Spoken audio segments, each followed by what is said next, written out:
Renny J, pasa mo yung bola kay H2O. H2O, never hesitate. Never Never hesitate on the jump shot. Yes. Ayun, nag-usap-usap na sila dito. And look at Chester dito. Kahit sobrang baba ng buhay nila, they will still go for that steal on that bear. Alright. And they actually are going to have... I'm surprised na wala masyadong invade na gaganap ngayon. Simula kanina, pansin mo. Talagang both of these teams have such high respect for the security. Yung security guard. Talagang ayaw nilang lumagpas security guard masyado. I'm surprised by the... Hindi naman sobrang wala Sinabi ko lang there's like less amounts of invades that are happening recently in this matchup. And goes to show yung amount of, yung pagkakabasa nila sa kalaban nila is both of these teams are starting to work towards mid to late game na lang. Yeah. Wala nang masyadong greedy for the early game.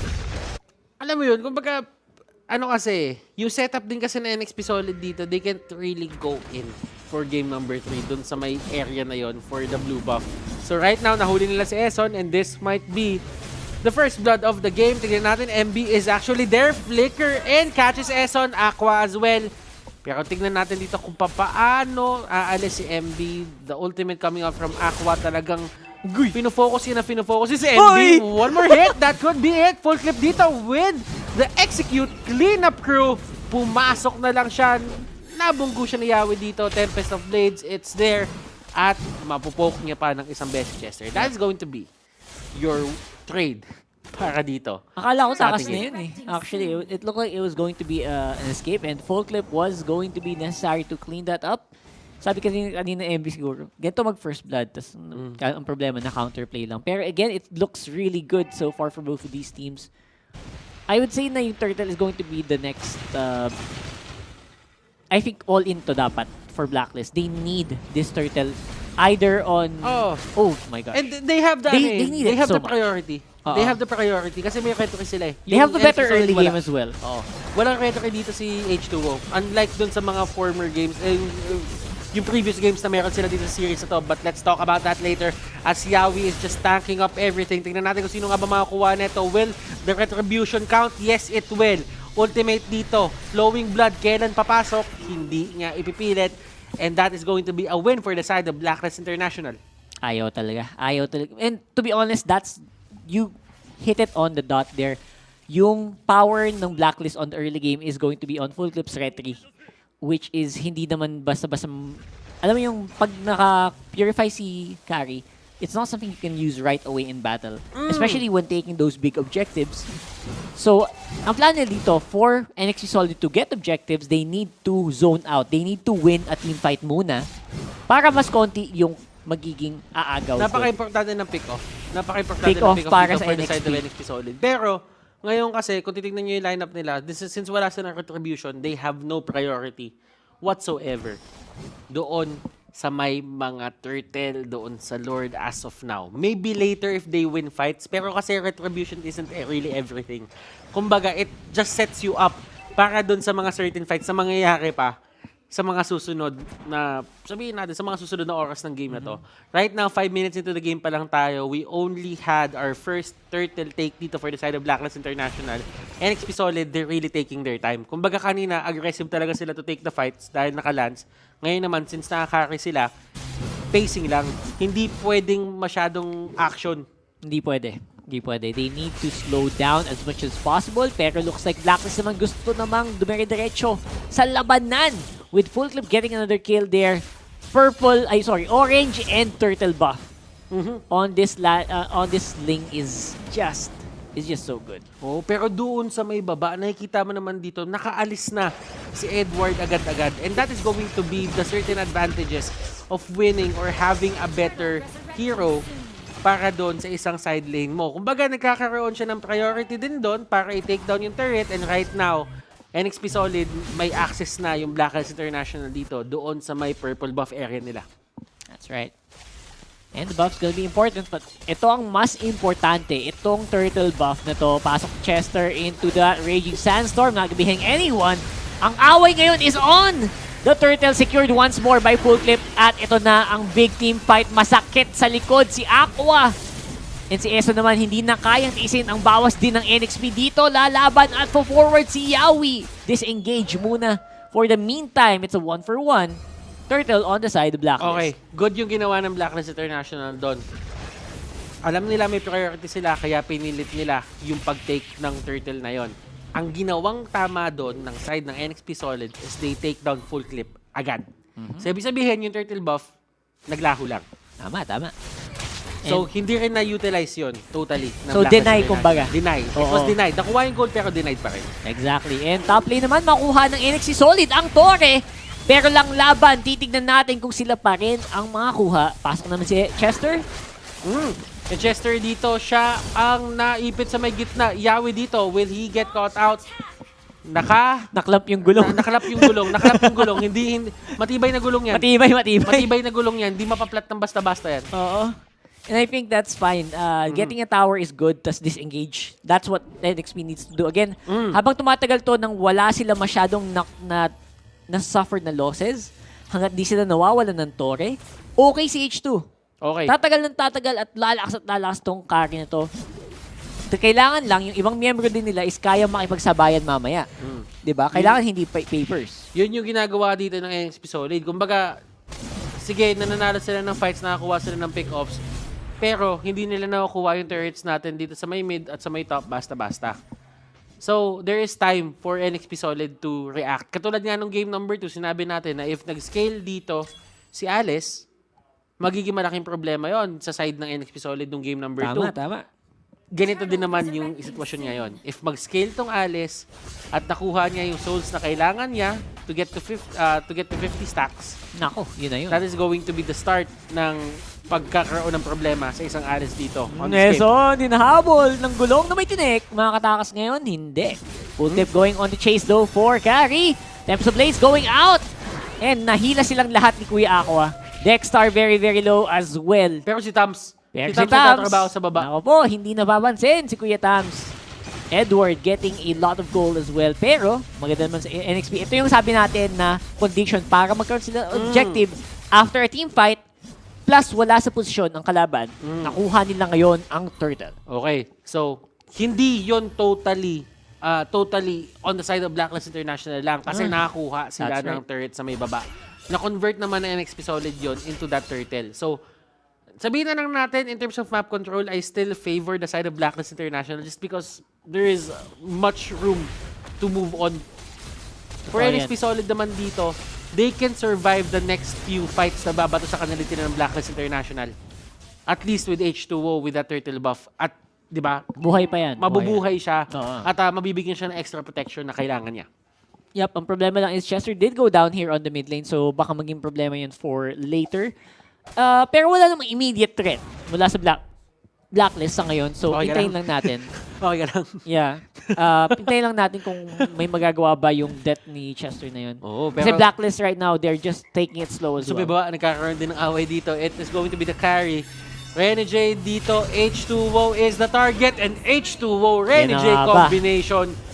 Pinapakita na nila yung pangil nila dito. Yan, nagsosolo pa si Full Clip. That is not ideal Actually, considering Edward was down already.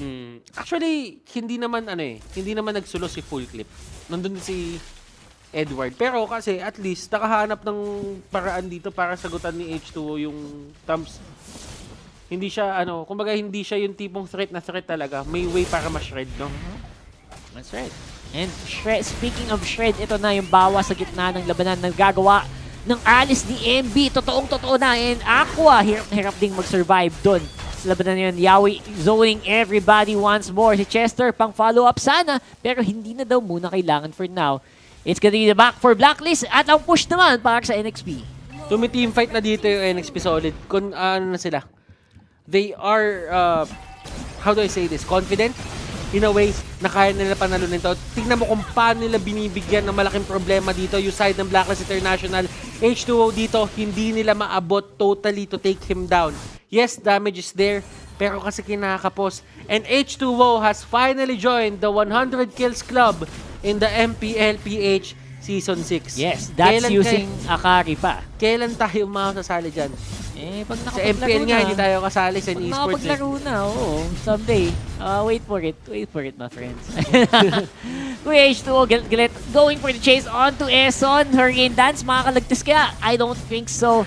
And he will go down to the power of H2O. Oy! Dadagdag pa! Nagkaroon pa ng shield! That is the passive ng isang Akai, by the way. Kapag siya ay gumamit ng skill, nagkakaroon siya ng armor. Kala ko makakatakas na din eh. I thought so too. Pero masyado talaga mabilis ang chasing capability dito. H2O making the carry work. We haven't seen this hero for a long time. And right now, namamayagpag dito sa series na to. Game number 3. Yep, it's going to be that carry. Nagbubunyi ang mga marksman natin. Finally, may representative na daw sila aside from Isan Shin. Kasi sawang-sawan daw sila kay Isan Shin eh. So, ito naman, si Kari naman ang papakitang gilas ngayon. And looking like they are ready for a possible win. And tingin ko, they're on a good way. They're on a good way to getting this. As long as they can protect this Lord, madami silang bawas. Madami silang damage na magagawa sa Blacklist International base. Yung ano din kasi, yung dating din talaga kasi ng NXP Solid dito, hindi sila mabuli ni Edward eh. Kasi kanina, di ba, Edward had free reign to go over them. Ngayon kasi, nakuha niya yung stamps, kinahaki nila. Ibig sabihin, para nagkaroon ng sagutan ng problema. Chester dito with the ultimate, nakapag-flicker siya palabas. Lumuhod doon, no one goes down. The 1v1 sa baba nagaganap. Tams versus Cho. Rene J very, very low. Mukhang hindi na muna niya ipipilit. And that is going to be the successful defense para sa Blacklist. Ay na masaya sila doon na nakuha nila yung ganung pacing. NXP Solid dito, nag-push lahat ng waves papunta dito sa side ng Blacklist International.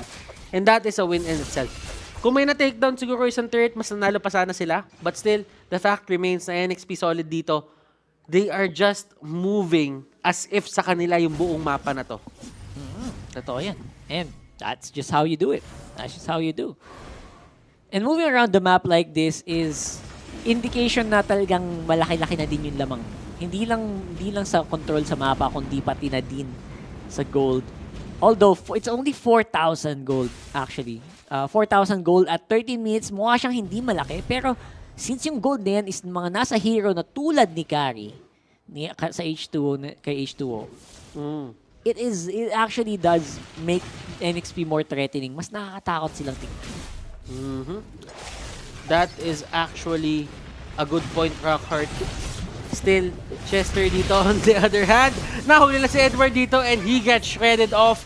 Peel composition. Rose Gold Meteor going to H2O. Tignan natin dito kung paano pipigilan ng Blacklist International yung pagtulak dito ng side ng NXP Solid. They lost one person. How will they hold?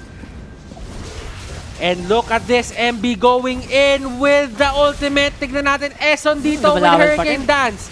Yawi getting pushed back. He will go down. Whoa! And they stop the push. Grabe. Yung pasok ni MB doon actually was super commendable. Pero for some reason, they had to pull back. Someone ordered to pull back from there and he had to walk pa atras. While the rest of his team just suffered so many hits. So many turret hits as well. Let's go and look at the replay dito. Hashtag Shave the Day on the Gillette Instant Replay. Maganda yung pasok ni Yawi kasama si MB. Pumwersa na pa-forward pero looks like ang naging problema dun is they were trying to look for Full Tip who was in the Tempest of Blades at that time. And si Chester, napakababa din dun sa laban na yun. That's why they needed to back off. And that was the Gillette Instant Replay. Hashtag Shave the Day. Rockhart, pacing ng game natin ngayon. Kari is doing work. Yeah, he actually is doing work. H2O, 6-0-1-4. Kahit na medyo nag-fail yung ibang team fights nila, they're still making it work for H2O. He's not suffering any... Patatawag ba nating fight? Kasi what they go for is pick off muna tapos tsaka sila sumahabol eh. Well, fight kasi apat naman silang magkaharap. Oh, so, hindi yun pick off na like mag-isa lang sa mapa. Yeah, that's true. Yeah. So, it's a fight.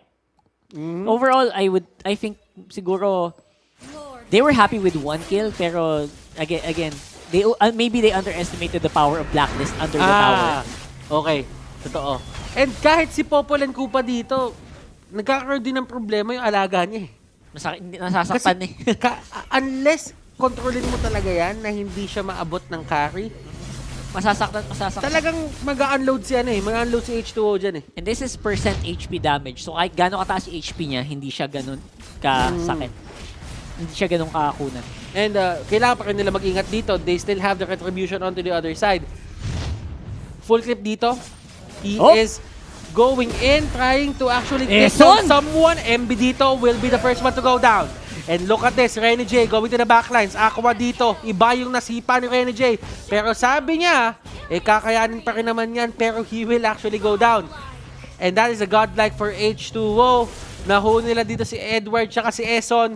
Aqua, Dexter, full clip. How do you fight this? Okay, that's gonna be it. That's the problem. Because buhay si H2O. And actually, full clip is alive naman din naman, pero I don't know. It's gonna have to be another defense game. Napaka-defensive ng dalawang team na to, sa totoo lang. Minsan, feeling ko sumusobra na On a Julan instant replay, we will definitely see na ang laking bagay ni Eson keeping everyone alive in that matchup. At considering yung lagay din ngayon ni Edward, he is not as tanky as he thinks he is. That's why sobra din yung dive niya going to H2O. That's why take down din siya sa laban na yun. Actually, shoutout kay Manjin. Napaka-lupit ng galawan niya. Rinig na rinig yung galawan yun sa may gilid. Pero alam mo, Dexter dito, ang sabi naman niya, down. Parusahan natin yung dalawang support nila. Yawi and Chester, they go down. Is this a time na dapat kumuha ng Blacklist International ng Lord? Dapat na yata kanina pa because they backed off. And now, pabalik na ulit si Yawi sa mapa. That was a 3v5.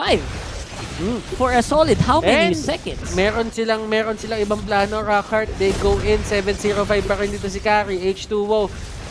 Sino-zone out sila ng isang aso. Tignan natin kung paano nila gagawin to. Ren J dito, nandun sa may backlines. He is the primary target dito for everyone onto the side of Blacklist International. They're trying to take them down. Jit Kondo, knock-up is there. He's still alive. He will go down. MB dito, nahuli silang tatlong magkakatabi. Surprised! Winter Truncheon, Aqua dito, getting caught out. Full clip on the other hand, nandoon sa may gitna. He's trying to push. He's trying to set the pace para dito sa may Lord. But his allies will go down. Yup. At kinokontrol din siya ni Chester na hindi siya basta-bastang makapag-clear ng wave ng dire-diretso. So he's always being forced to back off.